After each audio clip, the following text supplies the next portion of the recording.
तो wealth sky की new interesting exciting video में आप सभी लोगों का स्वागत है। मेरा नाम है सुधीर और इस पर्टिकुलर वीडियो में हम बात करेंगे Nifty and bank Nifty option chain के बारे में। उसको समझने की कोशिश करेंगे, अंडरस्टैंड करेंगे कि मंडे का ट्रेडिंग सेशन कैसा रह सकता है और नीचे से जो ये शानदार रिकवरी देखने को मिली है, तो क्या ये इंडिकेशन है कि मार्केट में मंडे या ट्यूसडे को एक बड़ा ब्रेकआउट देखने को मिल सकता है। इसको हम समझने की कोशिश करेंगे, तो जल्दी से वीडियो को स्टार्ट करते हैं इन डाटा पे और समझेंगे यहाँ पे कि मंडे का ट्रेडिंग सेशन कैसा रह सकता है। बट उससे पहले बात करते हैं मार्केट एट 11 के वीडियो की। मार्केट एट 11 के वीडियो में मैंने आपको क्लियरली कुछ टारगेट दिए थे। मैंने आपको बताया था कि अराउंड अगर 15,620 के नीचे निफ्टी जाता है तो नेक्स्ट टारगेट आपका होगा 15,530 का। एग्जैक्टली इसने वहीं से सपोर्ट लेके और ये बाउंस किया। इवन अगर बात करें बिकॉज निफ्टी के गिरने का जो कारण था वो रिलायंस था। रिलायंस मॉर्निंग में ऑलमोस्ट 9% गिरा, उसकी वजह से निफ्टी गिरा। बट बैंक निफ्टी आप देख रहे हो, बैंक निफ्टी यहाँ से मैंने आपको क्लियरली बोला था कि अगर ये 33,000 को ब्रेक करता है तो हम शॉर्ट करेंगे, अदरवाइज ये रिकवर हो जाएगा। तो यहाँ पे जो बैंक निफ्टी था उसने पूरा एक ट्रेंडिंग डे यहाँ पे आप देख रहे हो कंटिन्यूसली ये हाई पे हाई बनाता चला गया। अब देखते हैं मंडे का ट्रेडिंग सेशन कैसा रह सकता है। सबसे पहले बात करते हैं ऑप्शन चेन डाटा की। ऑप्शन चेन डाटा में अगर आप देखने की कोशिश करोगे, समझोगे, तो यहाँ पे आप देखो, यहाँ पे 15,700 की जो पुट है वहाँ पे आप देख सकते हो 36 लाख का ओपन इंटरेस्ट खड़ा हुआ है। 15,800 की पुट पे करीब 21 लाख का ओपन इंटरेस्ट है। 15,600 की पुट पे 40 लाख का ओपन इंटरेस्ट है। 15,500 की पुट पे 44 लाख का ओपन इंटरेस्ट दिख रहा है। अब आप एक चीज़ क्लियरली समझो, यहाँ पे देखो 15,800 की कॉल पे 42 लाख का ओपन इंटरेस्ट है। 15,700 की कॉल पे करीब करीब 27 लाख का ओपन इंटरेस्ट है। इसके नीचे कोई भी ओपन इंटरेस्ट नहीं है, ठीक है ना। बहुत ही कम ओपन इंटरेस्ट है। इसका मतलब क्या है? इसका मतलब ये है कि मार्केट रेडी है ऊपर की तरफ मूव करने के लिए, ठीक है ना। ये चीज़ समझ लीजिए, मार्केट काफ़ी हल्का है, ओवर सोल्ड है ऑलमोस्ट। एफआईआईज़ की जो लॉन्ग पोजीशंस है वो बहुत ही कम है। तो जाहिर सी बात है उनके पास बेचने के लिए कुछ है नहीं, तो हमें वैसे भी बेचना नहीं है। हमारे म्यूचुअल फंड्स तो बायर्स हैं, हमारे ट्रेडर्स भी बायर्स हैं। तो कहीं ना कहीं मार्केट रेडी हो रहा है एक बड़ा ब्रेकआउट देने के लिए और 16,200 16,300 के निफ्टी को टेस्ट करने के लिए, ठीक है। और मोस्ट प्रोबेबली मंडे या ट्यूसडे के ट्रेडिंग सेशन में ये हो सकता है, मतलब नेक्स्ट वीक में हो सकता है। तो आप उसके लिए पहले से ही प्रिपेयर रहिएगा, ठीक है। इतना आपको समझ में आ गया। अब चलते हैं चार्ट पे और चार्ट को अंडरस्टैंड करते हैं यहाँ पे। तो सबसे पहले देखो निफ्टी का चार्ट देखते हैं, ठीक है। 15 मिनट का टाइम फ्रेम का यहाँ पे चार्ट लगा रहा हूँ मैं यहाँ पे, और आपको एक क्लियर पिक्चर दिखाई देगी यहाँ पे। अगर आप समझने की कोशिश करोगे तो देखो सेम वही चीज़ है हमारे पास कि पहले हमने ऊपर जाने की कोशिश कितनी बार करी। एक अटेम्प्ट किया हमने, दो अटेम्प्ट किए, तीन अटेम्प्ट किए हैं और चार अटेम्प्ट किए हैं, ठीक है। और ये हमारे पास एक पांचवा अटेम्प्ट बन रहा है। और अगर आप थोड़ा सा यहाँ पे अंदाज़ा लगाओगे तो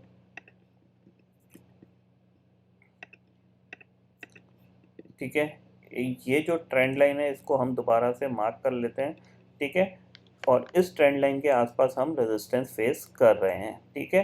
तो अगर ये ट्रेंड लाइन अब ब्रेक होती है, ब्रेक का मतलब फॉलो अप में ब्रेक होनी चाहिए, मींस इसने मान लीजिए मंडे के ट्रेडिंग सेशन में खुलता है और उसको ये ब्रेक कर देता है, ठीक है। ब्रेक किया, नीचे आए रिट्रेसमेंट होके, फिर ये ऊपर हाई बना दे, ठीक है। फिर थोड़ा सा रिट्रेसमेंट आए, फिर ये अगर हाई बना देता है, इसका मतलब ये है कि ये ट्रेंड लाइन ब्रेक हो चुकी है, ठीक है ना। और अगर ये 15,900 के ऊपर सस्टेन कर जाएगा तो वैसे ही पता लग जाएगा कि आपको ये ब्रेक हो चुकी है। फिर हमारे पास 16,000 का टारगेट यहाँ पे क्लियरली दिखाई देगा, ठीक है। इतना आपको क्लियरली समझ में आ गया। तो आपको क्या करना है, सिंपल सी चीज़ ये है कि इस ट्रेंड लाइन, सॉरी,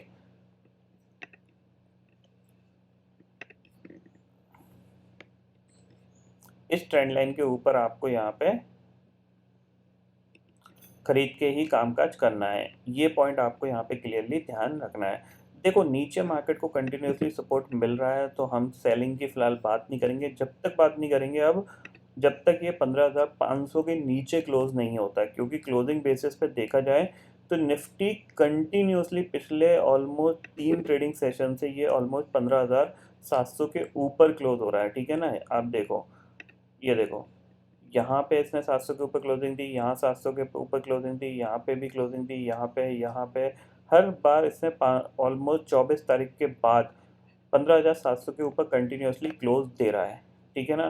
तो ये बहुत ही अच्छी बात है कि नीचे कंटिन्यूसली निफ्टी में बाइंग आ रही है, और बैंक निफ्टी में तो कंटिन्यूसली 33,000 को एक इम्पॉर्टेंट सपोर्ट के साथ वो अपना लेवल होल्ड करके बैठा है, ठीक है। तो ये अच्छी बात है, यहाँ पे 15,700 के ऊपर कंटिन्यूसली क्लोजिंग बेसिस पे निफ्टी क्लोज दे रहा है, तो यहाँ से एक ब्रेकआउट आने के चांसेस बहुत ज़्यादा बनते हैं। अब सिंपल सी चीज़ है, अगर ये ऊपर निकलता है और ब्रेकआउट देता है तो हमारे पास जो पहला टारगेट है वो यही है,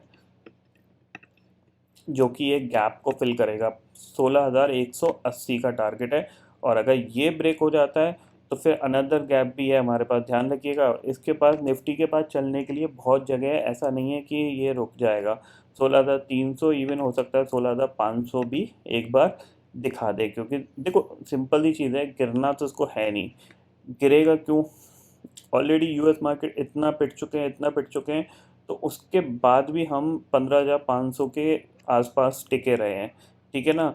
तो यहाँ से एक पुल बैक आने के चांसेस बहुत ज़्यादा बन रहे हैं, तो इस पे आपको ज़रूर ध्यान में रखना है, ठीक है। अब बात करते हैं बैंक निफ्टी की। तो बैंक निफ्टी के लिए भी अगर देखा जाए तो 50 मिनट का टाइम फ्रेम आपको लगा रखा है। कंटिन्यूसली इसने होल्ड किया है 33,000 को पिछले कुछ ट्रेडिंग सेशन में, तो जब तक ये 33,000 के नीचे नहीं जाएगा तब तक हम यहाँ पे सेल करके काम नहीं करेंगे। सिंपल सी चीज़ है, 33,000 के आसपास आता है बाय करो, ठीक है।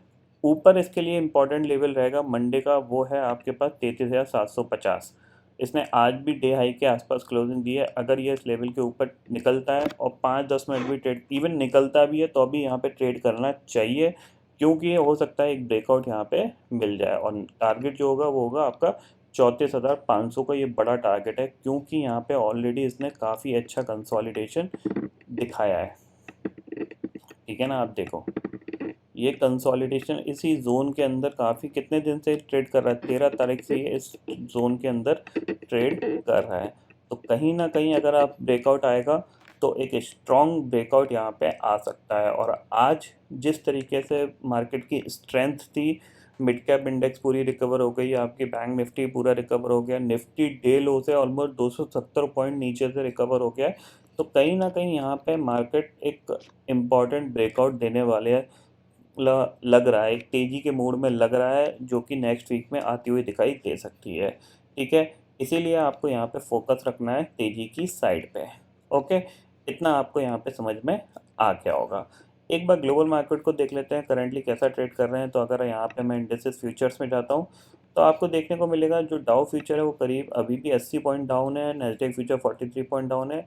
यूरोपियन मार्केट फ्लैट कामकाज कर रहे हैं। तो कहीं ना कहीं आप समझ लीजिए, अगर आज यूएस मार्केट में कोई गिरावट नहीं आती है और ये रिकवर होके थोड़ा सा बंद हो जाते हैं तो फिर बहुत अच्छी बात है, फिर हम एक ऊपर की तरफ मूव दे सकते हैं। और यूएस की तो अपनी खुद की प्रॉब्लम है, वहाँ पे इन्फ्लेशन आई है, हमारे यहाँ कोई इतना बड़ा डिफरेंस नहीं है। ऑलरेडी हम बहुत ज़्यादा गिर चुके हैं, एफआईएस ने बहुत बेच दिया, 15 भी नहीं आए थे, तो 14% उनकी लॉन्ग पोजीशन इंडेक्स में रह गई है। तो अब उनके पास बेचने के लिए कुछ है नहीं, तो जाहिर सी बात है एग्रेसिव सेलिंग आएगी नहीं। और कैश लेवल पे भी उनके अगर फिगर देखे जाएं तो यहाँ पे देखो, F I D I data देखें हम, देखो अगर आप कैश में भी देखोगे तो यहाँ पे इनकी सेलिंग 1,000 करोड़ के आसपास की ही रह गई है, ठीक है ना। जो कि ऑलमोस्ट अगर देखा जाए तो